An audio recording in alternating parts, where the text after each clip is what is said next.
Wah, lah iya. Nasdem ki makin lama kok ya makin lucu. Sudah usung capres-cawapres yang bikin Demokrat terbuang. Nyari ketua tim sukses enggak pada mau. Sekarang kader Nasdem yang jadi Menteri Pertanian sudah kayak film horor di Indonesia. Bisa menghilang. Celing. Entah kemana. Opo tumon seorang menteri tiba-tiba tidak terlacak jejaknya. Lah yo sini toh. Ini dia info terkini Widya. Tak satu orang pun yang bebas dari masalah. Life is kritis, kan gitu. Oleh karena itu, siapapun punya masalah. Mau tukang beca, mau presiden, mau menteri, mau dirjen, ada masalah. Persoalannya, gimana menyelesaikan masalah itu? Kalau nggak mau dengan masalah, mati aja minum baygon. Kalau gitu masalah itu harus di-connecting untuk menemukan apa sih substansi dari masalah. Seperti apa connecting kita untuk masalah itu bisa kita pecahkan. Mungkin nggak sekaligus kan, harus di-split, dipecahkan bertahap. Makin kompleks masalah, makin harus di-split-split.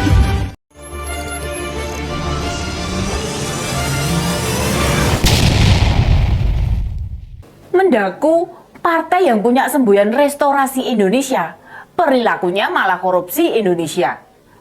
Kabar ini kontras dengan pernyataan Pak Sahrul di akun @jayalah.negriku. Kalau tidak ada seorang pun yang bebas dari masalah, persoalannya tinggal bagaimana menyelesaikan masalah. Dan kalau tidak mau ada masalah, minum baygon saja, Pak. Walah, sekelas menteri kok yo, yang sudah senior, kata-katanya kok meracuni banget. Kita ini belum tahu apakah video itu video baru atau video lama. Pak Sahrul terlihat sedang jogging di GBK menggunakan kaos biru. Nah, video ini relevan dengan yang dihadapi Pak Menteri ini. Kok jadi beda dengan yang disampaikan di video ya? Mengapa tidak mau menghadapi masalah?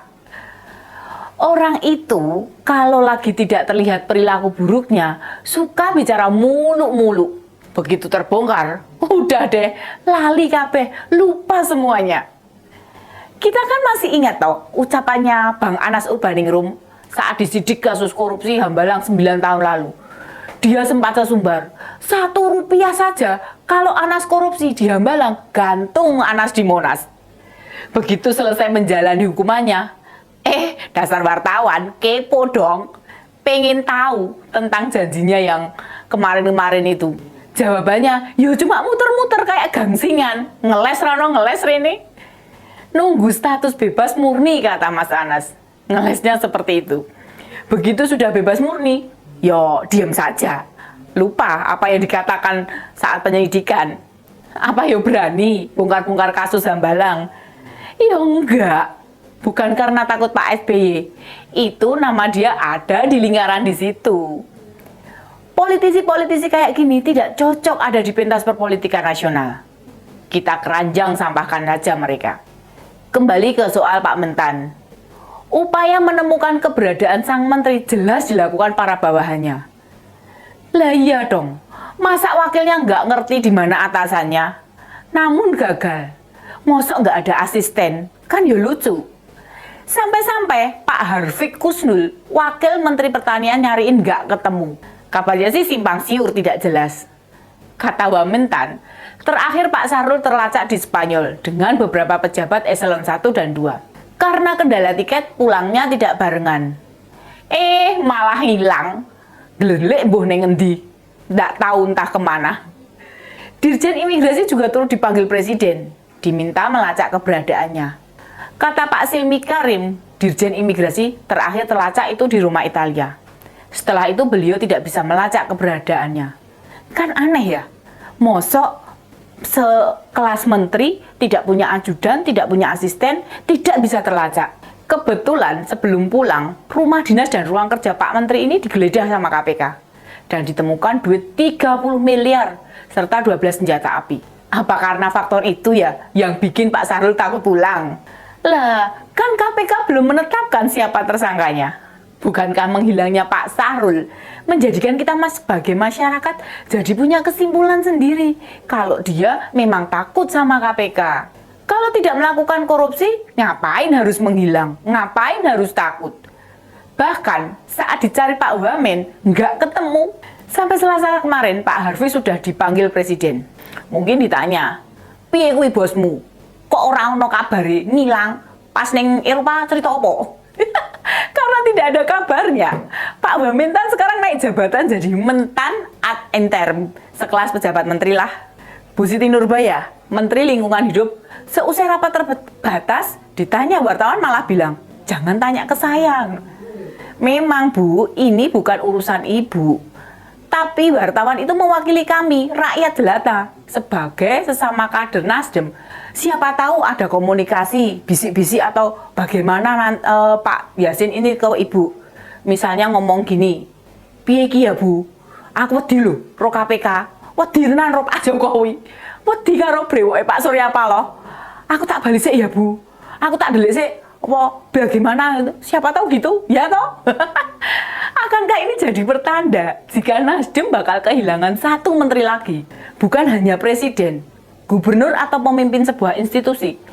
Kalau ada anak buah tak memberi kabar dan padahal sedang melakukan tugas atau perjalanan dinas, tentu jadi catatan tersendiri. Harus melapor apa hasil tugas atau perjalanan dinasnya kemarin, bukan langsung menghilang. Kan ya jadi pemimpinnya, atasannya jadi mumet toh, jadi pusing. Anak buahku kemana? Seperti itu. Pak Sahrul itu juga bukan politisi kemarin sore loh. Dia politisi senior yang sudah malang melintang di jagat politik Indonesia. Masa soal gituan nggak berani tanggung jawab? Bukankah sudah banyak gemblengan di Golkar? Apa Pak Sahrul mungkin lupa dulu bagaimana membangun karir politiknya itu? Kalau kata bendahara Nasdem, Pak Sahroni awalnya berkata, Pak Mentan masih ada kegiatan di Eropa. Nggak berapa lama, ganti katanya prostatnya kumat. Akibat sakitnya itu jadi susah dihubungi. Lah apa hubungannya ya? Sekarang kita coba pakai nalar yang lumrah saja, yang semestinya. Bila ada kegiatan tambahan, kan bisa kasih informasi pada Presiden. Ceritakan, belum bisa pulang Pak tanggal 1 Oktober sesuai jadwal. Atau sampaikan tiba-tiba kena prostat gitu loh. Kan jadi pimpinan nggak bingung toh? Ya, nek nggak enak, kasih tahu ke Presiden, minimal ke Sekretaris Negara ya, ke Pak Pratikno itu, Mensesneknya. Sehingga waktu ada rapat mendadak, terutama yang terkait pertanian, bisa menyampaikan ke Presiden atau ke Pak Harvey, wakil Pak Mentan. Fungsi wakil kan mewakili. Lah, ini Mbak Mintanya juga nggak tahu Pak, Pak Mentannya itu ada di mana. Kan sekarang juga zamannya Zoom toh, bisa pakai Zoom loh Pak. Sudah canggih sekarang itu. Untuk menutup rasa malu, Pak Surya Paloh meminta agar Pak Sahrul segera kembali ke tanah air. Permintaan ini sih memang wajar, karena kebetulan ada proses hukum yang sedang dijalankan di Kementan. Jika pejabat tinggi di sebuah institusi tidak ada, ya publik bakal bertanda tanya, ada apa dengan Pak Sahrul ini? Makanya, jangan salahkan sebagian masyarakat yang menyimpulkan menghilangnya Mentan memang ada sangkut pautnya dengan perkara yang lagi dihadapi KPK. Dijadwalkan hari ini Pak Menteri pulang, dan semoga benar adanya. Begitu tiba di tanah air, Ketua Umum Nasdem meminta yang bersangkutan harus segera merapat. Kabar soal kasus ini sudah jadi isu nasional dan sangat merugikan Nasdem maupun pasangan Capres-Cawapres Anies dan Caimin. Sebelumnya, kader Nasdem yang lain, Johnny G. Plate yang juga terkena kasus korupsi BTS. Hanya bedanya Pak Joni langsung dihadapi nggak pakai menghilang. Selama ini menghilangnya seorang menteri belum pernah terjadi, baik kena kasus ataupun tidak. Semoga ini tidak menginspirasi koruptor lain ya. Dulu sih ada pegawai pajak yang kabur juga. Masih ingat nggak? Itu loh, si Gayus Tambunan. Tapi akhirnya ya bisa tertangkap di luar negeri. Ayolah, kalau kalian merampok duitnya rakyat, ya hadapi serta tanggung resikonya. Jangan dikira kabur itu mudah, sepele, dan enggak bakal tertangkap. Sudah banyak buronan berbagai kasus korupsi berhasil dipulangkan ke Indonesia. Dipikir bisa begitu saja, kabur lalu hidup damai di luar negeri. Mimpi kali ya. Demikian info terkini Widya, sampai ketemu lagi di Ini Dia info terkini Widya selanjutnya. Salam cerdas. Ini dia info terkini Widya